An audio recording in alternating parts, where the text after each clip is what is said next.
Good morning student. मेरा नाम हरिओम मीना है। मैं प्रवक्ता इलेक्ट्रॉनिक्स के पर राजकीय पॉलिटेक्निक महाविद्यालय दौसा राजस्थान में कार्यरत हूँ। आज हम डिजिटल सर्किट 205 EL 205 और CS 205 सब्जेक्ट कोड में लॉजिक गेट के बारे में पढ़ेंगे। तो सबसे पहले लॉजिक गेट क्या होता है? लॉजिक गेट बेसिकली एक लॉजिक डिवाइस होता है जो लॉजिक ऑपरेशन करने के लिए काम आता है। यह तीन प्रकार के होते हैं। इसमें एक बेसिक गेट होता है, एक यूनिवर्सल गेट होता है, थर्ड होता है अर्थमेटिक गेट। बेसिक गेट में नॉट एंड और गेट आते हैं, जबकि यूनिवर्सल गेट में नैंड और नॉर गेट आते हैं। इनको यूनिवर्सल गेट इसलिए बोलते हैं क्योंकि इनके द्वारा हम सारे गेटों को रियलाइज कर जा सकते हैं। और थर्ड आते हैं अर्थमेटिक गेट, जिसमें एक्सओर गेट और एक्सनॉर गेट आते हैं। ये एक्सओर गेट और एक्सनॉर गेट के द्वारा हम कुछ अर्थमेटिक ऑपरेशन करते हैं, जिनका उपयोग कंपैरेटर, पैरिटी जनरेटर या पैरिटी चेकर में, कोड कन्वर्टर में और binary to gray to binary code में होता है। तो सबसे पहले हम पढ़ेंगे नॉट गेट क्या होता है। नॉट गेट को बेसिकली हम इन्वर्टर भी बोलते हैं, ठीक है। तो नॉट गेट में क्या होता है, जैसे नॉट गेट का सबसे पहले होता है, ये होता है आपका नॉट गेट का सर्किट डायग्राम। तो नॉट गेट का ये आपका सर्किट डायग्राम, ठीक है। तो इसमें जैसे ये इनपुट है, इनपुट क्या होगा, ए इनपुट हुआ और इसका आउटपुट क्या आएगा, ए बार। तो अब इसके ट्रुथ टेबल बनाते हैं। जब इनपुट की वैल्यू 0 है तो आउटपुट क्या आएगा, 1। जब इनपुट की वैल्यू 1 है तो आउटपुट क्या आएगा आपका 0। इस प्रकार ये क्या करता है, इनपुट का कॉम्प्लीमेंट कर देता है, इनपुट का इन्वर्ट कर देता है, इसलिए इसको इन्वर्टर गेट भी कहते हैं। तो इसका आउटपुट एक्सप्रेशन आ गया y बराबर ए बार। यदि ए यहाँ पे है तो इस जगह पे क्या आएगा, नॉट गेट के द्वारा ए बार पे दोबारा यदि हम नॉट का ऑपरेशन करेंगे तो क्या आएगा आपका ए डबल बार, ठीक है। ए डबल बार,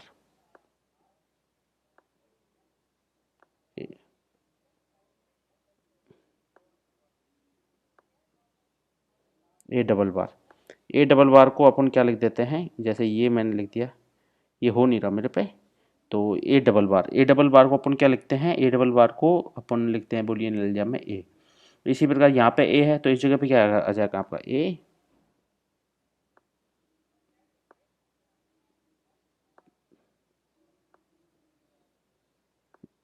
इसमें ए, तो ये क्या आ गया ए बार। इस जगह पे क्या आ गया ए, इस जगह पे आ गया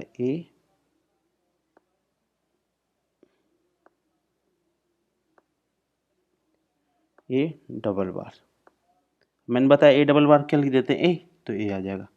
फिर ए का दोबारा कॉम्प्लीमेंट होगा तो ए मतलब इस जगह पे क्या आ जाएगा आपका, एक तरीके से इस जगह पे आ जाएगा आपका ए ट्रिपल बार, ए ट्रिपल बार। अब इसका जब ऑड नंबर बार यदि बार आता है तो वो की वे आ जाता है, और जब इवन नंबर होता है तो वो कैंसिल आउट हो जाता है और उसकी वैल्यू मतलब जो सेम फंक्शन था वैसे आ जाएगी। तो यहाँ पे एक 3 बार आया, 3 बार आया तो ये बार ये बार ये बार, तो 2 बार पर तो मतलब यहाँ पे क्या, इससे क्या आएगा ए, तो इसका फाइनल आंसर क्या आ जाएगा आपका, फाइनल आंसर आ जाएगा आपका ए बार।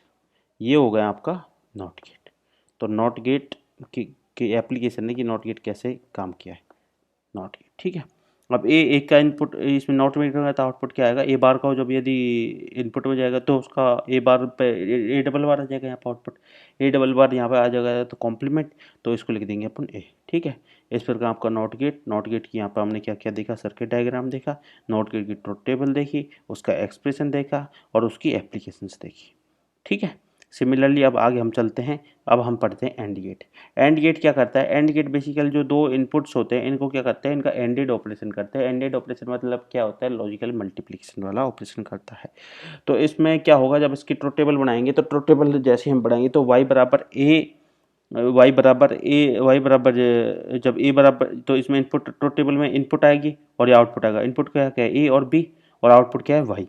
ये जो एंड गेट होता है, एंड गेट में क्या है, इनपुट होते हैं वो एक से अधिक होते हैं, ठीक है। एक से अधिक मतलब 2 या 2 से अधिक, मिनिमम 2 होंगे। लेकिन जो नॉट गेट अभी हमने पढ़ा है इसमें क्या होता है, इनपुट एक होता है और जो आउटपुट होता है वो हमेशा एक ही होता है, ठीक है। तो इसमें इनपुट ये एक से ज़्यादा हो सकते हैं, मतलब A B C D E F G H I J K L M N, मतलब एन नंबर तक, और इसका आउटपुट क्या आएगा भाई एक आएगा। और आउटपुट क्या होता है, जो जितने भी इनपुट होते हैं उनका एंडेड ऑपरेशन होता है। एंडेड ऑपरेशन मतलब उन सबका मल्टीप्लीकेशन कहते हैं, यहाँ पर लॉजिकली मल्टीप्लाई होता है। तो इसमें जैसे अपन ए और बी है, ए और बी दो इनपुट है, तो ए और बी की वैल्यू जब 0 0 है तो वाई की वैल्यू क्या आएगी, जब 0 × 0 बराबर 0, zero multiply by one, one बराबर क्या होगा जीरो, ठीक है, क्योंकि जीरो से कोई भी चीज मल्टीप्लाई होती है तो क्या होता है zero, one multiply by zero बराबर zero, one multiply by one बराबर one. Output is low if any of the input is low, output is low, तो आउटपुट इज लो, इसका मतलब ये है कि output low if any of the input is low, इसका मतलब ये होगी कि यदि कोई भी इनपुट, चाहे वो ए है चाहे बी है, एक भी इनपुट या दोनों इनपुट कोई भी यदि जीरो हुआ तो आपका आउटपुट क्या आएगा जीरो। जैसे यहाँ पे देखो ये जीरो तो जीरो, दोनों जीरो जीरो, इस जगह पे जीरो जीरो जीरो जीरो, इस जगह पे जब कोई भी इनपुट जीरो नहीं है तो आउटपुट क्या आएगा वन, ठीक है।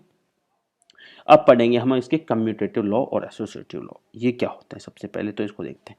देखो कम्यूटेटिव लॉ और एसोसिएटिव लॉ, ठीक है, तो इनको हम देखते हैं। इनको देखने के लिए हम सबसे पहले यहाँ पे देखते हैं कम्यूटेटिव लॉ, मतलब a प्लस बी बराबर b प्लस ए, तो ये दोनों वैल्यू यदि बराबर होती हैं तो उसको बोलते हैं अपन कम्यूटेटिव लॉ, या a मल्टीप्लाई बाई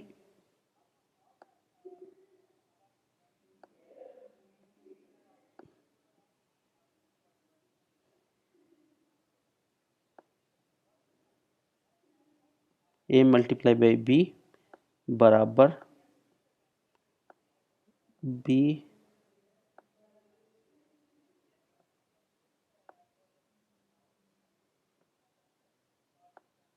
बी ए, ठीक है, ये होता है कम्यूटेटिव। एसोसिएटिव लॉ में क्या होता है ए प्लस बी प्लस सी, यदि मैं इसमें दोनों को पहले एडिशन करूँ फिर उसके बाद बस सी के साथ एडिशन करूँ, या ए पहले बी और सी का एडिशन करूँ और फिर ए के साथ में एडिशन करूँ, तो ये दोनों की वैल्यू आएगी इक्वल।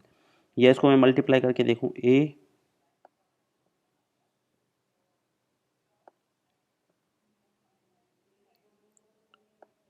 ये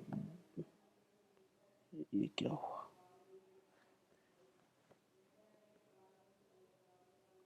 जैसे या इसको लिख सकते हैं अपन, मतलब यह इस टाइप से हो ए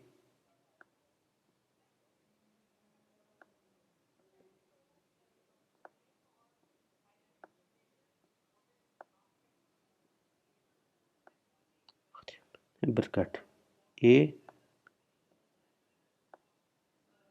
बी और ये लगा दिया ब्रैकेट और ऐसे लिख दिया सी बराबर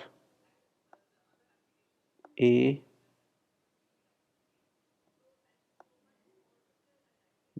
बी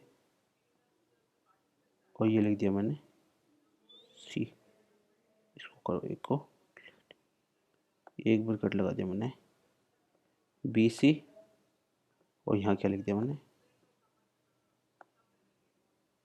ए,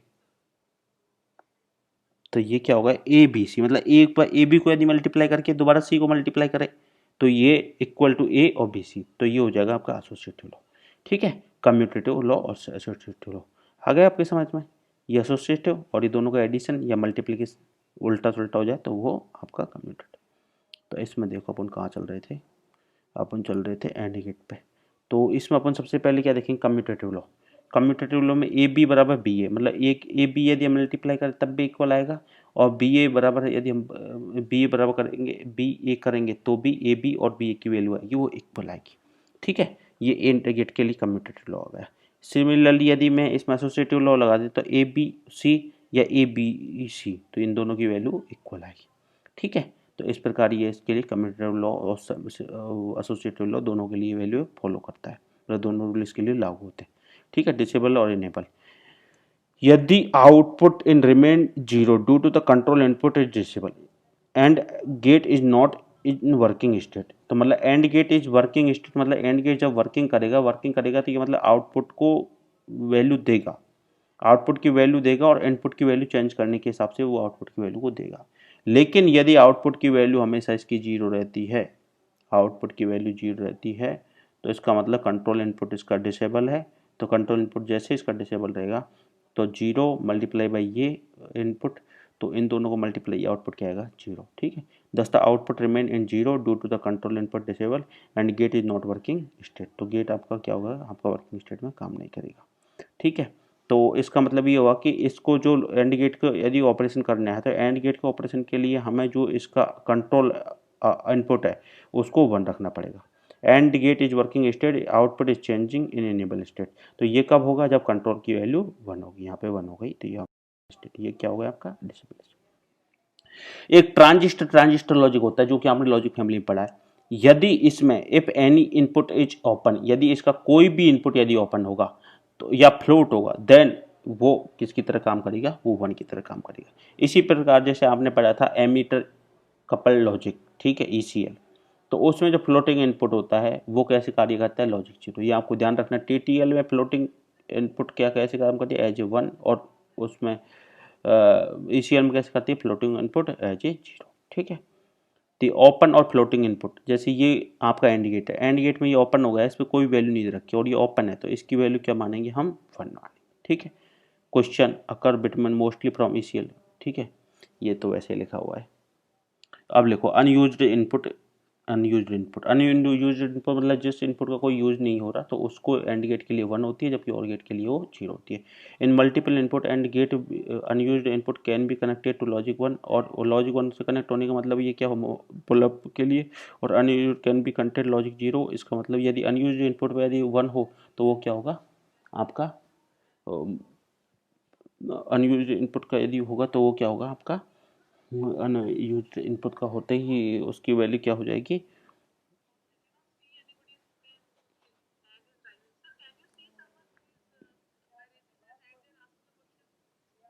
अनयूज्ड इनपुट की वैल्यू क्या हो जाएगी, unused input can be connected to logic 0, और ये पुल डाउन, ठीक है। इस प्रकार यदि A और B ये एंड ऑपरेशन हो रहा है तो B B ये दोनों क्या हो रहे हैं, मल्टीप्लाई, और ये क्या जाएगा A B B, अब B मल्टीप्लाई बाय B तो इनका एंड का ऑपरेशन क्या जाएगा, A B। सिमिलरली यहाँ पे भी A B आ जाएगा। Unused input can be connected to one of the unused input A B, और ये क्या होगा, ये 1 है यहाँ पे, क्योंकि अनयूज्ड इनपुट है तो उसको क्या करेंगे 1, ठीक है। FTTL logic family, then unused input can be open और फ्लोट देन अनकनेक्टेड, ठीक है। तो यदि वो कनेक्टेड या अनकनेक्टेड हो तो उसको क्या कंसिडर करेंगे, यहाँ पे 1 कंसिडर करेंगे। इस प्रकार से आपका नॉट गेट और एंड गेट समाप्त हो गया। अगली क्लास में हम पढ़ेंगे और गेट के बारे में। Thank you.